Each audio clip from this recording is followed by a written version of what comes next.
What's going on? Welcome to the episode. Today we're chatting about my 30-day no processed foods challenge that I recently completed, and man, I learned a lot. So we are going to run through the struggles, the wins, the losses, what happened when I indulged for the first time after the 30 days, all of it. So let's dig in here.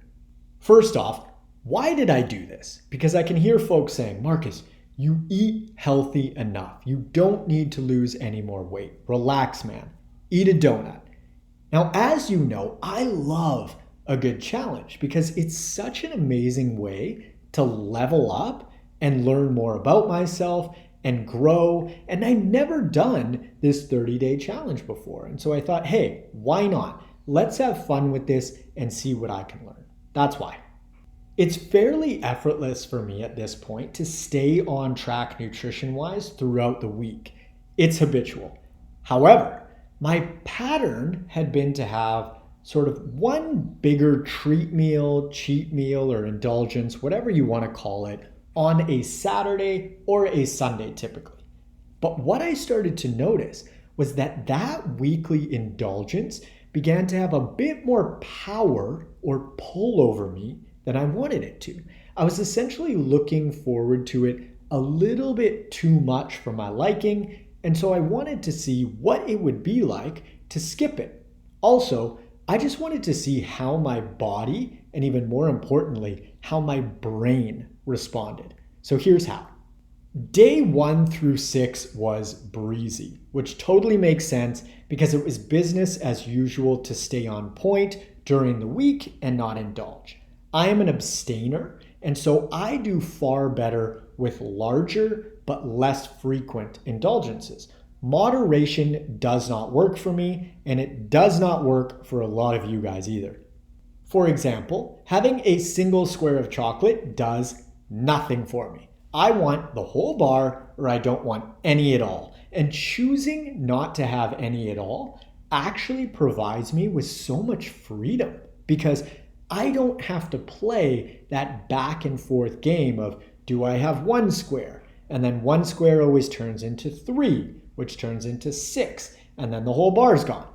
Just eat everything in moderation is amazing advice for the minority of folks and terrible advice for most people. So moderation is not right. We tend to put it up on a pedestal. But it actually goes perfectly contrary to our evolutionary biology as humans. And so the fact that it does work for some individuals is a miracle. So, fat loss tip. I'd recommend figuring out the best approach for you, and most importantly, be honest with yourself. Just because you wish that you were a moderator doesn't make it so. I wish I was 6'4". I'm 5'10". Also, if moderation worked for you as a fat loss and weight maintenance strategy, believe me, you'd know it by now. On to day 7. Oh boy, day 7.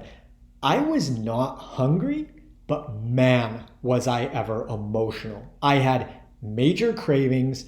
I just simply wanted to distract myself with food because I was so uncomfortable with how I was feeling. Angst, sadness, restlessness, it was not fun. It was basically like withdrawal symptoms from a drug. And food is a drug without a doubt. But that's a podcast topic for another day. On day 7, I ate quite a bit more fruit than I typically do, just because, to be honest, I was eating it to fill a void and or distract myself from the uncomfortable emotions that were coming up. Straight up coping mechanism. There's no two ways about it. I was not physically hungry. I got through day 7 successfully just by feeling what I felt. It was not fun, but it was necessary. And fortunately, day 8 was back to breezy again, which was so nice. And then day 9, I noticed that my knees felt noticeably better. As you know, I have 2 autoimmune conditions, and the arthritis in my knees has been a lot more stubborn than my eczema. The eczema I've had complete control over for years now, but the arthritis has required more diet tweaking and experimentation. Day 9 was also super cool because I went for a 17-minute pain-free run, which was huge. I wasn't moving very fast, but simply being pain-free was a massive win for me. Now, I'll mention that at this point, I was following a specific elimination diet because I was so determined to figure my arthritis out. So it wasn't only the no processed foods dealio in the mix, but also the elimination diet working its magic in regards to my arthritis. Side note, if you are experiencing any autoimmune-like symptoms and you want them to go away, my top 3 tips are nutrition, followed by nutrition, and lastly, nutrition. This is the tool for the job, guys. On day 11, I did have some slight knee discomfort, and I think it was from a touch of dairy that I had the day prior, but more on that in a minute. By day 12, I noticed some legit body composition improvements, which totally makes sense because I was taking in fewer calories via skipping that weekly indulgence meal from the previous weekend. And then something very interesting happened on day 13. I had 0 cravings, like no desire for treats, even when walking through the bakery section at the grocery store. And then on day 14, where I potentially may have typically indulged in something per my previous pattern, I said to myself, I could have a treat, but I'm sort of indifferent. I thought it's simply not worth the way that it's going to have me feel afterwards. So it was an easy skip, which was a huge improvement from the weekend prior and that really tough day 7. On day 15 through 21, I actually didn't have any thoughts of indulging because I was just feeling so damn good that only healthful single ingredient whole food was appealing to me at that point. On day 22, everything sort of clicked. My joints felt the best that they had. My mood was super stable, legitimately the most calm, cool, and collected I've ever felt in my life. And I don't say that lightly. For example, I noticed more emotional stability when I stopped drinking alcohol 8 months ago. And without processed foods as well, it just took things to a whole nother level. There's no doubt that what you eat plays a massive role in feelings of angst and depression. I've experienced it myself and I've seen it over and over in my clients. It's just non-debatable at this point. If you are experiencing feelings of angst and or depression and your diet isn't dialed in, you're leaving a ton of mood and emotional stability on the table. Digestion was also the best it's ever been in my life. And if you haven't already, I'd recommend going back and listening to episode 184 titled Leaky Gut Explained, and everything will make sense in regards to the connection between digestion, autoimmunity, mental health, and inflammation. By day 26, I noticed that if there was any inkling of being quote unquote addicted to certain foods, it's gone. And I wasn't even counting down the days for the challenge to end or anything like that. And so much so that I actually lost track of where I was at and ended up recounting. And I was actually on day 32 before I realized. Then things got even more interesting because I thought, okay, I'm going to have a few treats and see how I feel. So I had some Magnum ice cream bars, the praline one, by the way, so legit. And I also had some Rice Krispie squares. And I had quite a few. And instantly I noticed that I felt bloated, my digestion went off, I felt discomfort in regards to my joints via more stiffness and rigidity, a lower sense of well-being, and one of the biggest things was actually my eyes. They felt like they were on fire. They actually hurt. And this got me thinking because I have an astigmatism in both of my eyes. And since then, I've discovered that eating too much dairy really messes with my vision, which totally makes sense because I drank milk and crushed yogurt and ice cream when I was younger like it was going out of style. And I think that all of that dairy actually started to deteriorate my vision, which adds up from a leaky gut and autoimmune standpoint. Again, listen to episode 184 if you haven't already. Post-indulgence, it took me about 3 to 4 days of perfect eating to get back to where I was feeling my best during the challenge. So there was definitely some residual effects going on for 3 to 4 days afterwards. I've indulged once more since, and it was pretty wild because the day after the second indulgence, I got a super painful sty in my eye, which again solidifies the dairy and eye degeneration connection.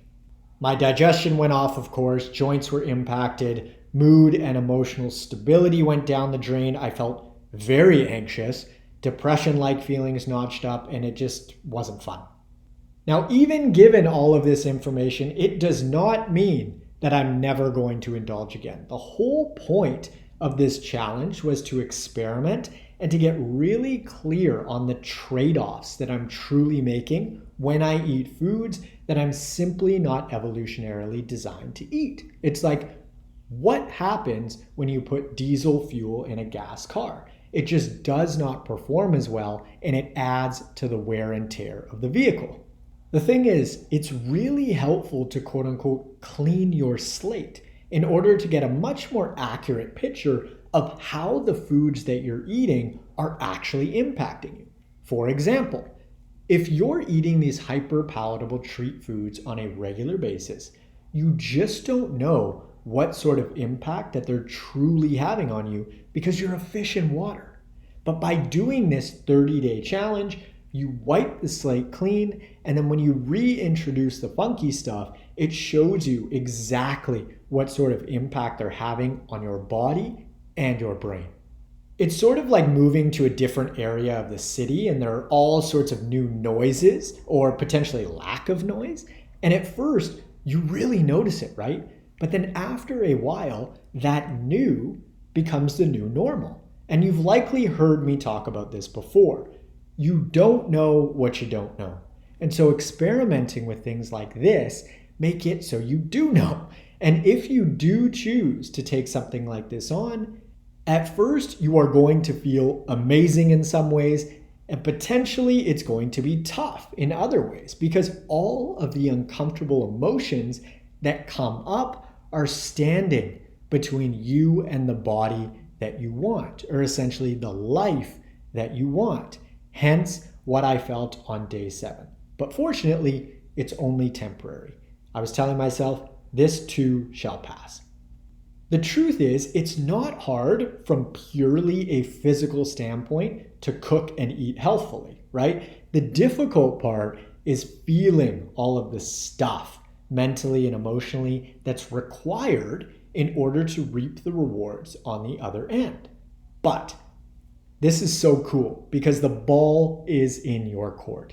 You can choose to feel better via simply eating better.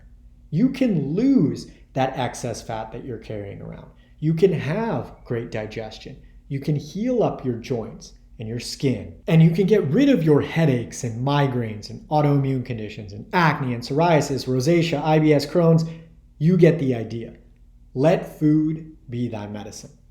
Now, as far as moving forward goes, when I do choose to indulge, I'm going to be much more mindful of my dairy consumption, specifically by favoring dairy-free options. So for example, instead of a dairy-based ice cream, I'd go for a coconut-based one because I tolerate coconut a lot better than traditional dairy. Overall, I am so happy that I did this, and I would highly recommend it for you if you're looking to level up, to grow, to improve, to get more out of your life. And if you don't want to be that strict, you can always just improve your eating habits generally, and you are going to look, feel, and perform better. No doubt about it. If you're interested in applying for one-on-one nutritional coaching and or workout design with me, you can click the link in the description below or head on over to n1fitness.com/coaching. On Instagram, I'm at N1Fitness. On TikTok, I'm at the N1Fitness. And on YouTube, I'm at Marcus Sadu. Please don't forget to leave us a 5-star review on your favorite podcast platform, and be sure to hit the subscribe button. Thanks for tuning in. I hope that you found this episode useful, and I will catch you on the next one. See ya. you.